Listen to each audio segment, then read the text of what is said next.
Good afternoon, everybody, and welcome to another edition of the Rotoballer Radio Waiver Wire Series. I'm your host, Anthony Aniano. Happy to be with you here as we take a look at the Week 9 Waiver Wire for your fantasy football team. Guys, don't forget, head over to rotoballer.com. Check out everything we have there, the main page, the premium package, the expert chats, you name it. Rotoballer.com has it. DFS, season-long, you name the sports. Rotoballer.com has you covered. Sign up for that premium pass right now. Save yourself an extra 10% using the promotional code ACES. Letting them know that myself here, Anthony Aniano, sent you. Guys, a little bit different format here. We're going to cover all the positions in one video for the waiver wire. Okay, before we get to the positions, keep in mind, Week 9, 4 teams on a bye. We lose our Tampa Bay Bucks, Fournette, Brady, the wide receivers. We lose our Washington football teams, the running back, which has not been as productive as we want, Terry McLaurin, Tyler Heineke, Detroit, DeAndre Swift, really the only loss there, and Seattle, Metcalf, Tyler Lockett, who came to life in Week 8, as well as the backfield led by Alex Collins. A couple of injuries of note and other situations.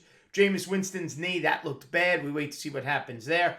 James Robinson of Jacksonville leaves the game with an ankle, did not return. Rob Gronkowski leaves the game with back spasms after coming back. Should be fine in 2 weeks, you would assume. And then obviously the Calvin Ridley situation, taking time off due to personal reasons.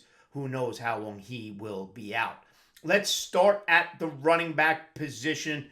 A couple of players to note, but the number one running back and the overall number one ad of the week is Boston Scott. We all got it wrong. We thought Kenneth Gainwell would be the guy. We missed this. Gainwell got 9 carries, but all in garbage time.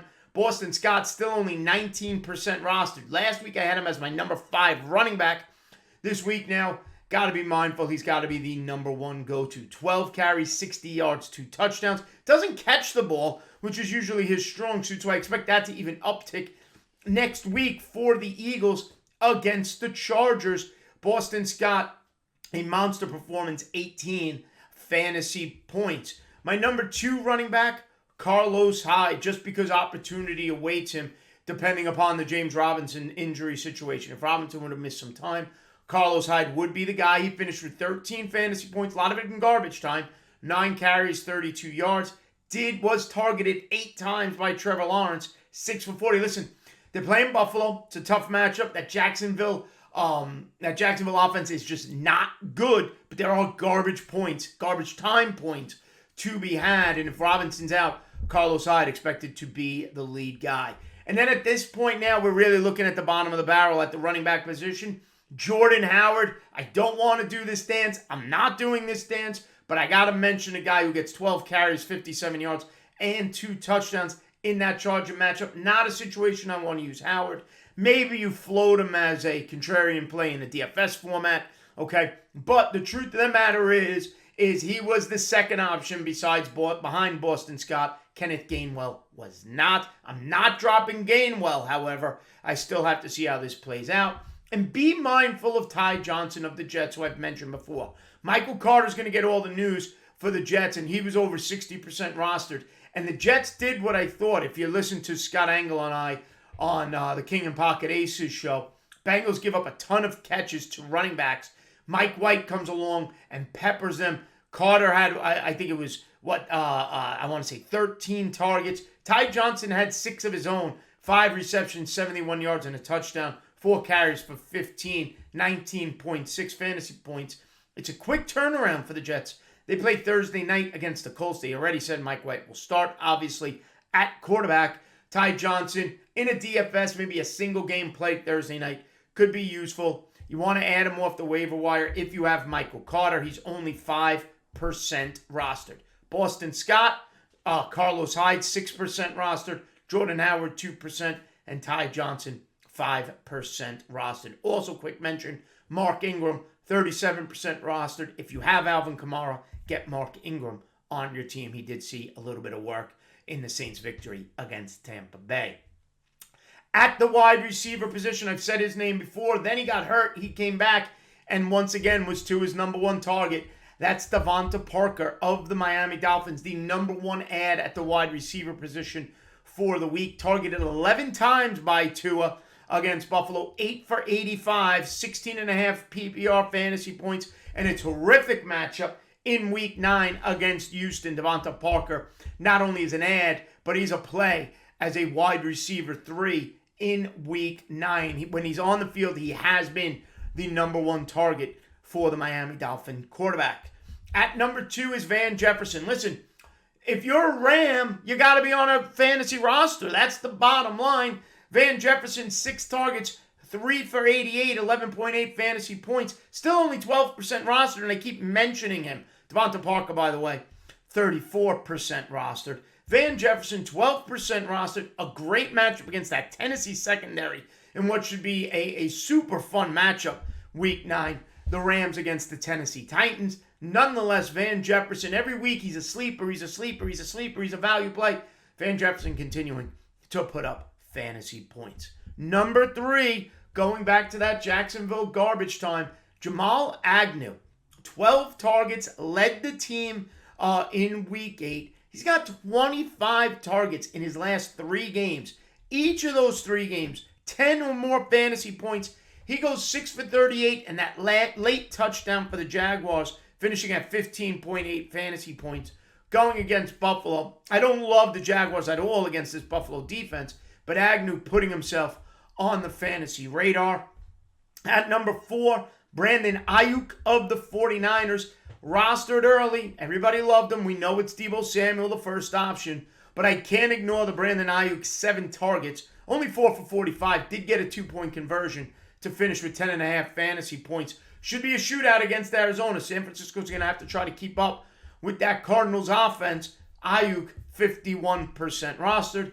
And finally, number 5 at the wide receiver position, Jamison Crowder. As long as Corey Davis is out, Jamison Crowder will be the number 1 wide receiver target of Mike White when he's not checking down to Carter and Ty Johnson. Jamison Crowder, 8 for 84, 16.4 fantasy points on 9 targets. Like we said about the running backs, quick turnaround for the Jets. They play Thursday night. Going to be tough for Corey Davis. Jamison Crowder in a PPR him to death situation. If you need a quarterback, if you're missing now Tom Brady, okay, or any of the other quarterbacks on a bye this week, guys, roll out Tua, okay, against the Houston Texans. This Texans defense gives up a ton of points. Tua's got Devonta Parker back, okay, 30 fantasy point or more fantasy points in week 6 and 7. He rushes for a touchdown in week 8, goes 21 to 39, 205, did get intercepted once, only 15.2 points. Tougher matchup though against Buffalo. Love the matchup against Houston.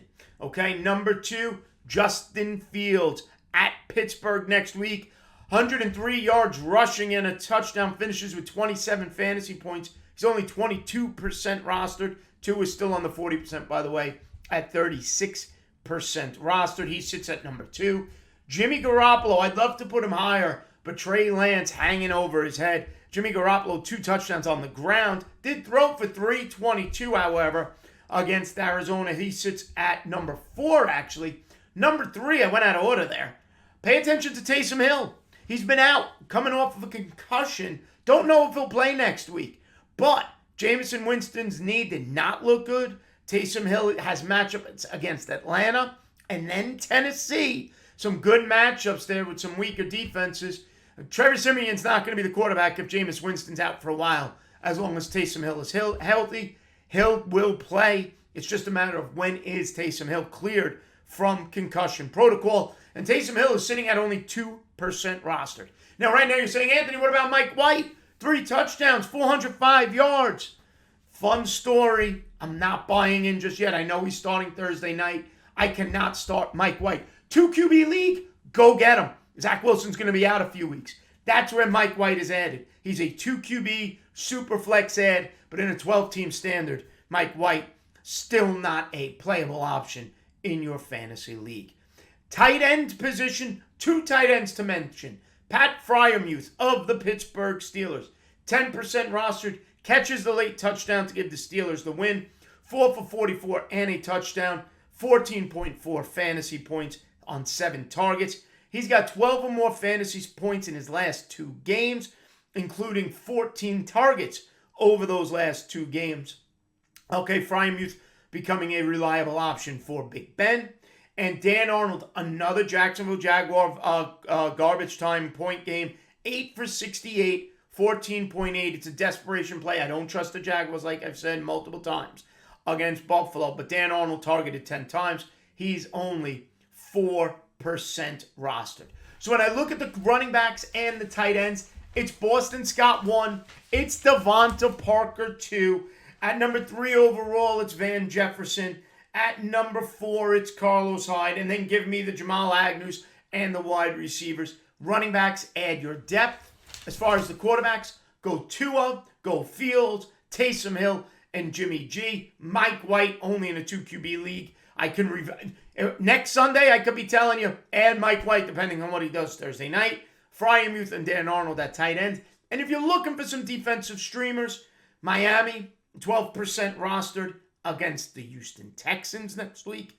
And the Vegas Raiders, 9% rostered against the New York Giants.